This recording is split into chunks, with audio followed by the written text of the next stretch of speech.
Hi, Dennis Weiss. Welcome to our town. This is round 2 of a conversation with Sheriff Gareth Hoffman. Thank you again. Yep, thank you. For talking to me about policing in America and policing in our little part of America. And so we had 29 minutes in program 1, and we're just scratching the surface. It's such a large topic, such amount of interest. But the good news is, anybody that flipped the TV on, somebody that has already talked for more than 29 minutes and probably didn't say very much on TV. So I think we're doing okay. Right. We're doing all right. So we'll just go ahead and get another one shot here. Okay. So we had left off, and where you had left off was a very clear statement that an officer needs to be well for himself or herself and at home before they can be well for the clientele of law enforcement and for the other people in law enforcement. Right. It's as any society, the health feeds either up or down, right? Right. So I want to take off from there. So a department is made up of people. We don't have any RoboCops yet. You know, if you'd watched the movies and Arnold Schwarzenegger, you would have thought so by now. Right. But you know why we don't? I have the answer. It's because somebody finally figured out that a human would have to programming, therefore they would have the same level of failure as a person would. Right. Right. Because I told the story of the toddler and the little one in an enterprise and the tragedy that was going on in there. How would you program the answer to that?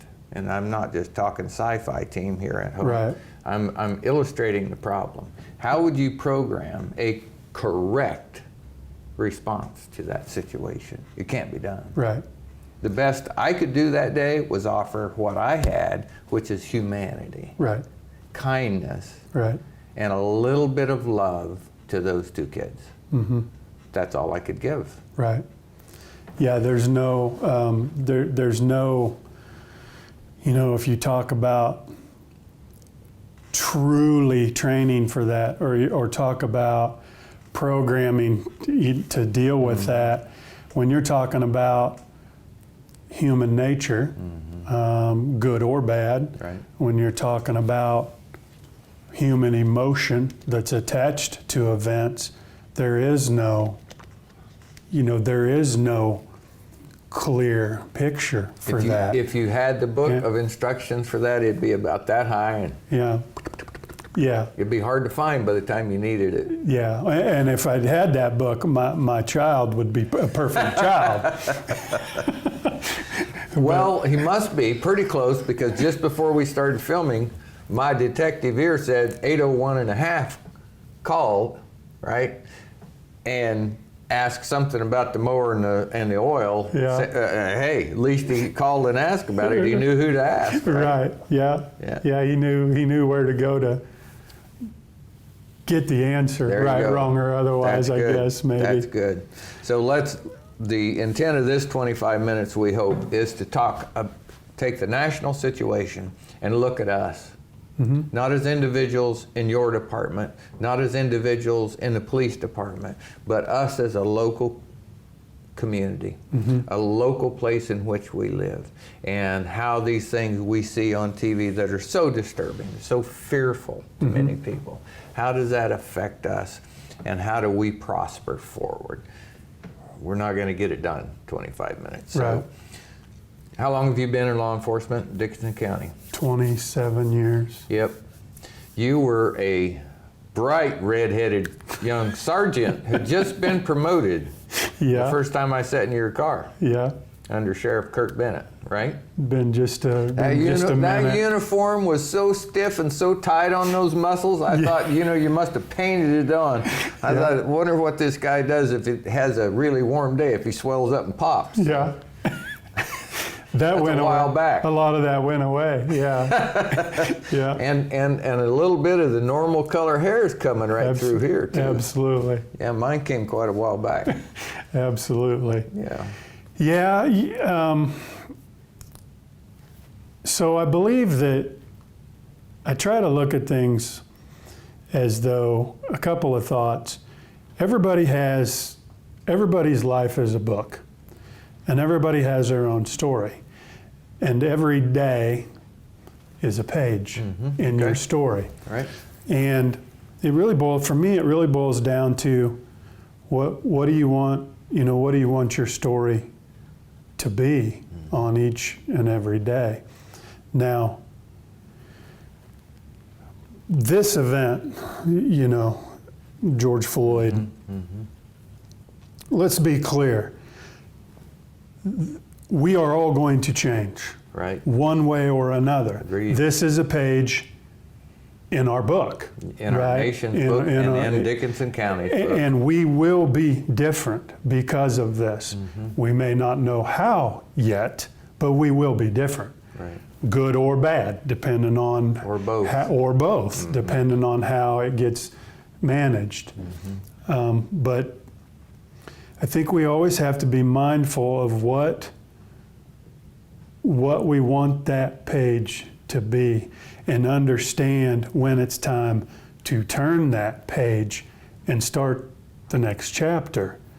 And I think the country's speaking pretty clearly. We're ready for the next chapter, and rightfully so.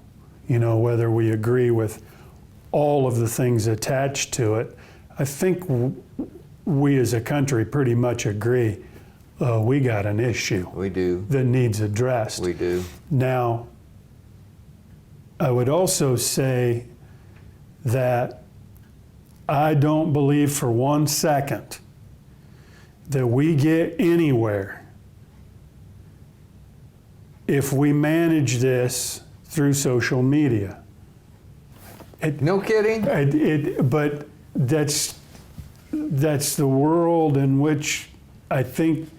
You mean I can't just wiggle my thumbs over this problem? And we're finding ourselves... I was talking with somebody this morning, and as a matter of fact, it was my dad, and he still talks to me. I was kind of hoping you would bring him today for a live audience. Yeah, he's one of the few that still talks to me. But I said, can you imagine the power that social media and the impact that social media could have if we kept it positive? What a wonderful tool. Yeah.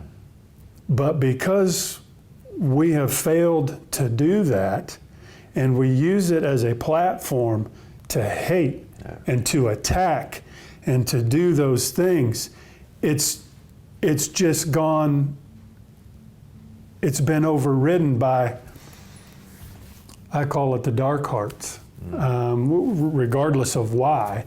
If you have a dark heart, you're going to be a dark person, and you're going to act out in a dark way. Regardless of what your story is. If that's where you have ended up, or if that's the chapter you are on, that you're a dark heart, my term, then that's the platform you are going to run with. In your latest comment section there, you used the word hate. I didn't want to be the first one to bring it up, but I'm glad you did. Hate is a problem here. Absolutely. It was a hate in Minneapolis. Yep. It was hate that allowed that officer to have no emotion on his face. Absolutely. While that man was under his knee. George Floyd was under his knee. Absolutely. That's inner hate being expressed to another person. Absolutely. And in a way, I had a psychology class at school. Right. I'm nearly an expert. Right. So, in a way that is devoid of concern, and you could see it on his face. That's what video does. Right. Just, there was no concern. There was no care. There was no humanity. And it's because of hate. Absolutely. All of these things we do in mankind against one another to harm one another is because of the hate in our heart for other people. Absolutely. That is the original conviction of the first murder, because Cain hated Abel in his heart and acted on it. Hate is the problem. Right. Love's the answer. You said in round one, you said you don't have the answer. That's not true. You have the answer. You just hadn't said it yet. But love's the answer to everything. Right. When Christ himself was asked, what's the greatest commandment? By the way, You didn't know you was going to get a Bible lesson today, did you? Oh, I'm up for that. So. That was a trick question posed by a legal scholar in the Jewish world, posed by a legal scholar who hoped he could trap Christ in the answer. Mm-hmm. Can't trap God himself in an answer. Right. So he said,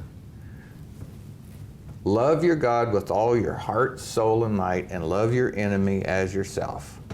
On these two commandments hang all the laws and the prophets. Mm-hmm. People often say, just quit right there. But he didn't. He said on those two, mm-hmm. you can hang all the rest of the law, all the rest of the wisdom of the scriptures on those two things. Love your God with all your heart, all your soul, all your might, and love your neighbor as yourself. In fact, the 10 Commandments and every other teaching are broken into two phases. Your actions towards God, your actions towards mankind. And the actions towards mankind are supposed to be reflective of God's actions to us. Right. Of love and sacrifice. Mm-hmm. Law enforcement is supposed to be a sacrificial industry, and I assure you at $17.30 an hour, which I looked on your job page on Dickinson County website for new deputy, mm-hmm. who in the world is going to sign up for this much fun at $17.30 an hour, brother? Man, I don't know, and that's scary. Because, and again, that's one of those things, when I said we are all going to come out of this differently, mm-hmm. good, bad, dependent. Mm-hmm. But I think we're going to see a major turnover in law enforcement.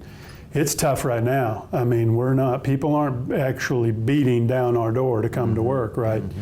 Mm-hmm. But I think it's going to get worse. And furthermore, I think people are going to walk away. I think long-term people are going to say, you know what, I'm out, I'm done, I've had enough. I can't do this anymore. And I think this turnover issue is going to really get ramped up. Back to your comment about hate, that's absolutely, I think, the key. I mean, I agree 100%. But I have a tendency to go a little further, and I've been accused of going too far occasionally and overthinking. But I get the feeling that, well, first of all, let me say this. I think people need to understand as we talk about racism, for us, we call it biases. We go to training, right. Racially based or bias-based mm-hmm. policing. Mm-hmm. I think what people need to understand is everyone has a bias. Indeed. Everyone. Dozens of them. Yes. It's how we exist. You may love Ford. I have a bias for driving on the right side of the road myself. I may love Chevy. I may love the Kansas City Chiefs. You may love the Oakland Raiders. I'm pretty right? fond of the Kansas City Chiefs right now. So my point is, everyone has a bias, but you need to understand that about yourself.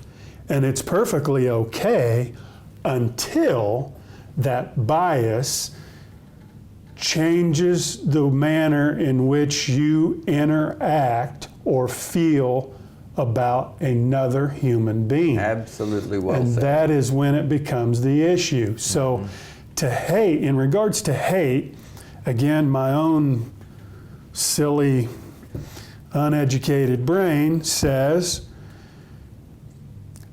many times, I think hate is the after effect of lack of understanding another person's point of view, or often hate comes after merely disagreement.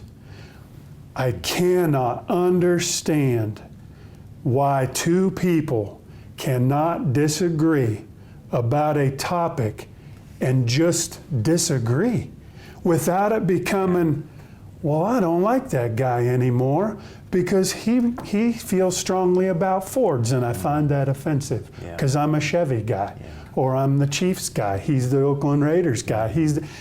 But I truly see that. I see it start as a mere professional disagreement that turns over time into hate which turns into where we are. Where we are. And it's crazy. So we're going to demonstrate a disagreement on camera today and how to handle it. So, because I'm going to disagree with hate is the result of not understanding another's position. Right. But I can take it both ways. Okay? Okay. I believe hate's a genesis of not understanding. Mm-hmm. If your position were true, then we truly could say the missing link is education about the other people's position. Because Right. once we intellectually understood, then we wouldn't have hate. It's observable in the world that's not true. We have had let's take smoking. How many generations now have been educated that smoking is harmful to you, harmful to the guy next to you, harmful Right. for everybody else, and it's bad, bad, bad, bad, bad. Right. Cigarettes are now, I don't know what they are, $5 tax a pack or something, Right. you know, whatever. Ridiculous price. And you go down the street and you see young people in high school standing there smoking a cigarette. Education about tobacco is not the answer. It's helpful, but it's not the answer. The answer is inside the person. The answer is always inside the person. Right. It's the choice to be hateful. It is a choice to be hateful. Absolutely. So it's also a choice to be angry. Right. I had to learn that one. Uh, Many people watching already know that one, but I had to learn that my anger is my choice, right. and therefore I have the power to choose not to. And I did, Absolutely. right? So is hate. Hate or love is a choice. Mm-hmm. It just is.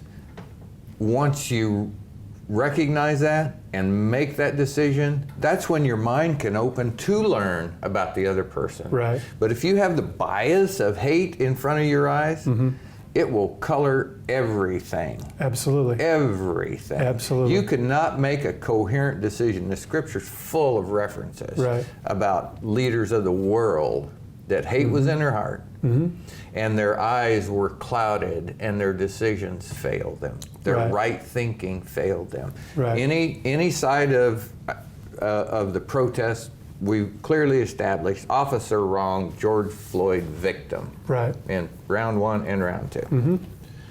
Lots of things have happened since then in protests, riots, violence against other people. All of those things are choices people are making. There is no reason to burn somebody's store down. Right. That's legitimate. Right. There's no reason to hit somebody with a 2x4. That's legitimate unless Right. he's trying to kill you. Right.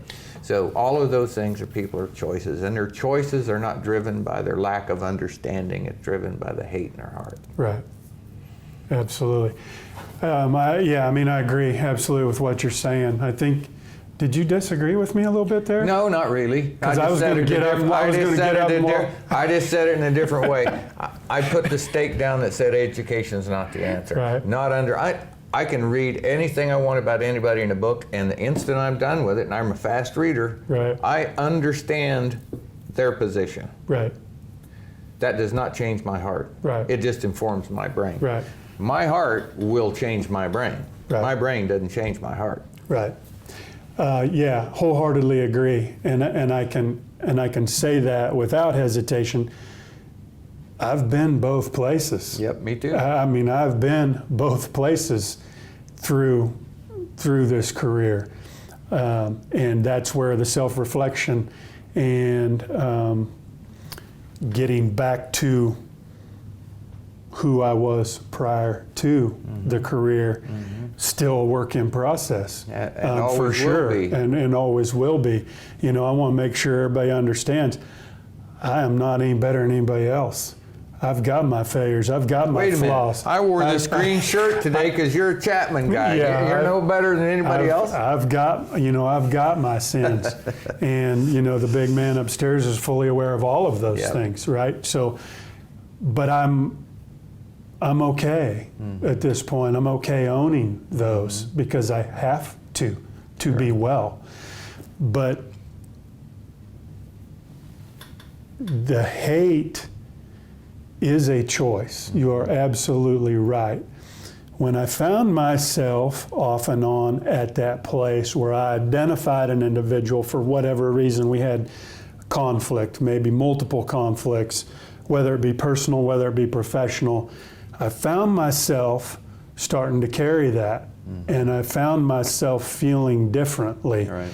And I realized, who am I punishing? And the answer was me. And The person that I was feeling hate for didn't care that I maybe felt hate for them. or disgust, or any, disgust. any other. So the negative only person I felt like was paying the price of that hate was me, Yeah. which takes me back to, you got to be well Agreed. before you can do well. And it's just kind of this big, circle of turbulence within your own self. But I think that's necessary. So in round one, in the intro, I said there are very few people that I would have invited to have this conversation with me, and you're that guy. I have went through 20 years of you with you. Fact, from a time that you have been the sheriff, 3 terms. Okay, I've sat in your office dozens of times and had a catch-up conversation. Right. Whether it was about the reserves or just about Eagle or just about life in general, sit there. I remember this one.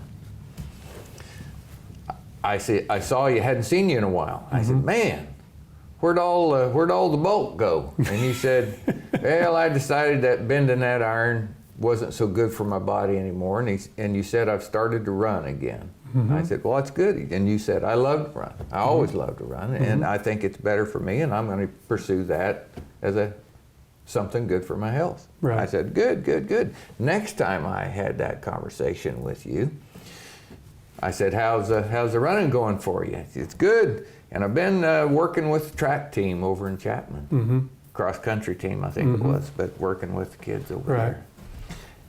And I said, that's good for you to do that. And I said at that time, and that's been several years back now, you know precisely when it was probably, but I said that puts you out in the real world with real people that are not law enforcement encounters, and you need that. Absolutely.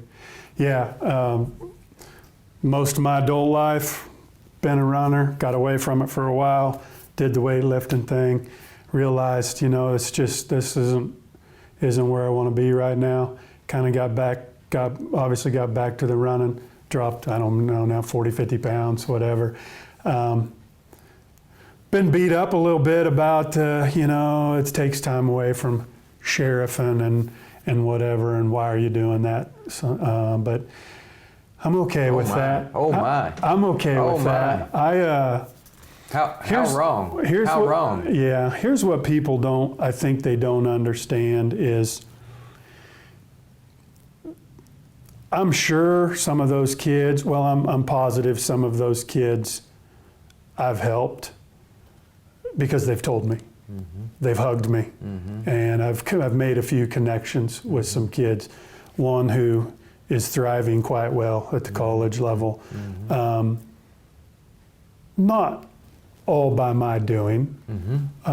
Maybe a small part, where he could have gone either way. Maybe I played just a very small part, which I'm good with. Another one who I know and have love for has not quite got it figured out yet.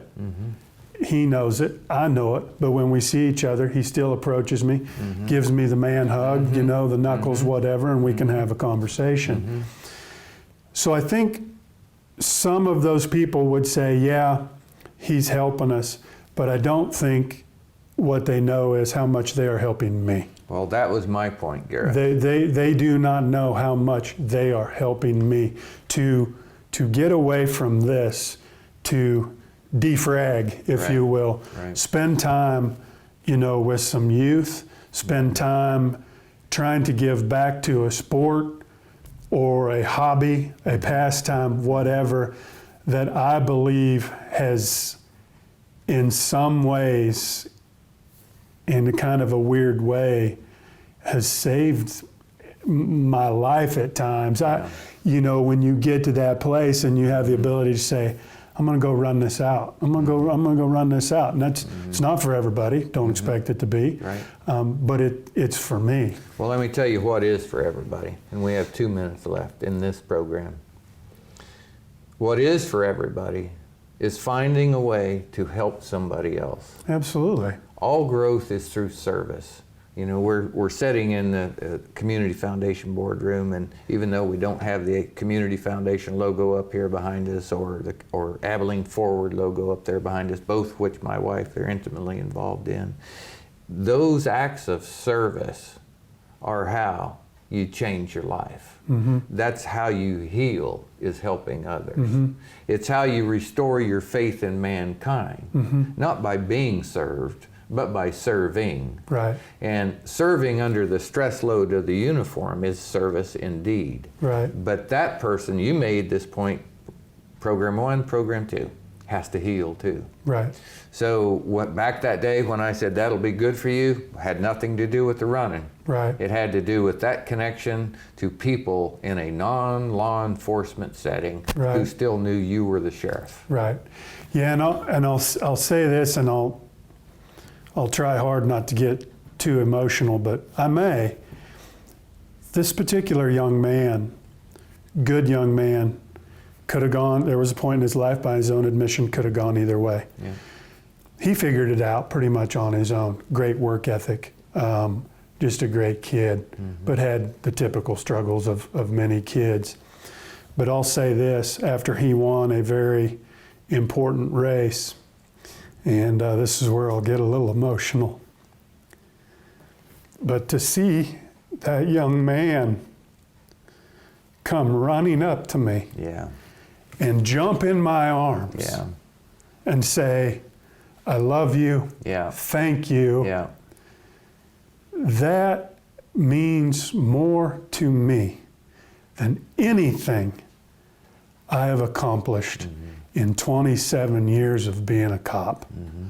Well, I'm going to disagree with you to finish the program. Sir, respectfully, you accomplished that as a cop. True. You accomplished that True. As the sheriff. Right. You accomplished that as the #1 law enforcement official in Dickinson County. You did not stop being the sheriff when you helped that young man. Right. You did not stop being a cop right. when you helped that young man. That was the part of your law enforcement career. It right. is who you are. It's what you did. It's a fact. Right. And you accomplished it as Gareth Hoffman, Sheriff Dickinson County. That's why you're sitting over there looking at that camera today. Okay? Okay. We're out of time. Awesome. We're all done. It's been great. Thank you for being so transparent with me today. I know it'll be helpful for people. We'll put it on Channel 2. We'll also, Dave will put it on the internet, and I'll send a link to you so you can put it, the sheriff's awesome. Webpage, whatever. We'll put it in all the usual places. Thank you to the Community Foundation of Dickinson County letting us use their room here in the old Astor Bank. Folks, we wish you a great life and a great day.